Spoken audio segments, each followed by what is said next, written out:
Hello friends, welcome to my channel. இன்னைக்கு இந்த வீடியோவில் வந்து எதை பற்றி பார்க்க போகிறோம் அப்படின்னா வந்து 1/1/2000, அதாவது 2000 வருடத்திற்கு முன்பு, ஆண்டுக்கு முன்பு பிறந்தவங்களுக்காக பெர்த் சர்டிஃபிகேட் ரிஜிஸ்ட்ரேஷன் பற்றி ஒரு முக்கியமான அப்டேட் கொடுத்துருக்காங்க. அது என்ன அப்படிங்கிறத தான் இந்த வீடியோவில் பார்க்க போகிறோம். ஸோ பார்க்குறதுக்கு முன்னாடி இது வரைக்கும் நம்ம சேனலை சப்ஸ்கிரைப் பண்ணாதவங்க சப்ஸ்கிரைப் பண்ணிக்கோங்க.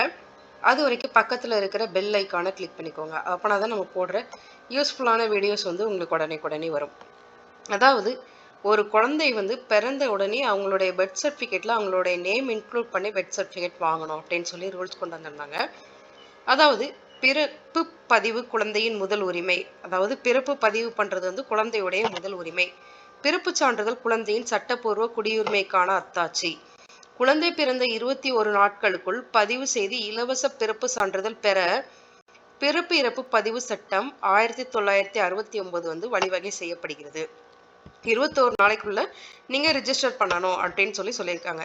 ஸோ இந்த பிறப்பு சான்றிதழ் வந்து குழந்தை வந்து பள்ளியில சேர்றதுக்கு, வாக்காளர் அடையாள அட்டைக்கு, ஓட்டுநர் உரிமம் பெற, பாஸ்போர்ட்டு, விசா உரிமம், அயல்நாட்டில் குடியுரிமை பெற இன்றியமையாத ஆவணமாக உள்ளது. இதெல்லாம் சொல்லியிருக்காங்க.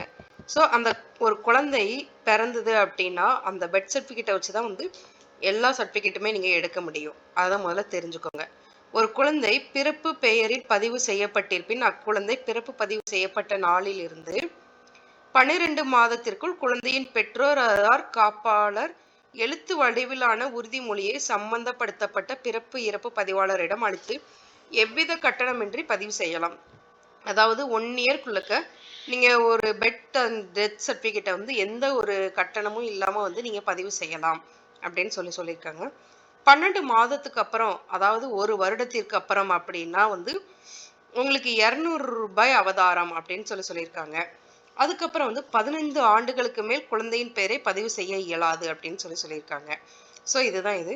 அதுக்கப்புறம் வந்து இப்போ என்ன சொல்லியிருக்காங்க அப்படின்னா வந்து 2000க்கு முன்னாடி, அதாவது வந்து 1/1/2000 வருடத்திற்கு முன்னால் பிறந்தவர்கள் வந்து தங்களுடைய பிறப்புகள் இறப்புகளை வந்து பதிவு செய்யலை அப்படின்னா வந்து கண்டிப்பா பதிவு செய்யணும்னு சொல்லி ஏற்கனவே அவகாசம் கொடுத்துருந்தாங்க. அது முடிய போகுது. அதை வந்து எக்ஸ்டெண்ட் பண்ணியிருக்காங்க. அதாவது 31/12/2024க்குள்ளக்க அவங்களுடைய பிறப்பு இறப்பை வந்து பதிவு செய்யணும் அப்படின்னு சொல்லியிருக்காங்க. அப்படி இல்லைங்கிற பட்சத்துல வந்து தக்க நடவடிக்கை கண்டிப்பா எடுக்கப்படும் அப்படின்னு சொல்லியிருக்காங்க.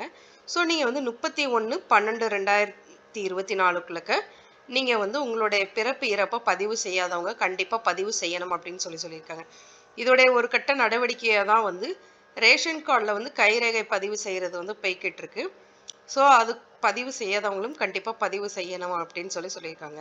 ஸோ யாரெல்லாம் வந்து அவங்களுடைய பெர்த் சர்டிஃபிகேட் வாங்கி அவங்களுடைய நேம் இன்க்ளூட் பண்ணி பிறப்பு வந்து பதிவு செய்யலையோ 1/1/2000க்கு முன்னாடி உள்ளவர்கள் 31/12/2024க்குள்ளக்க பதிவு செய்யலாம் அப்படின்னு சொல்லியிருக்காங்க.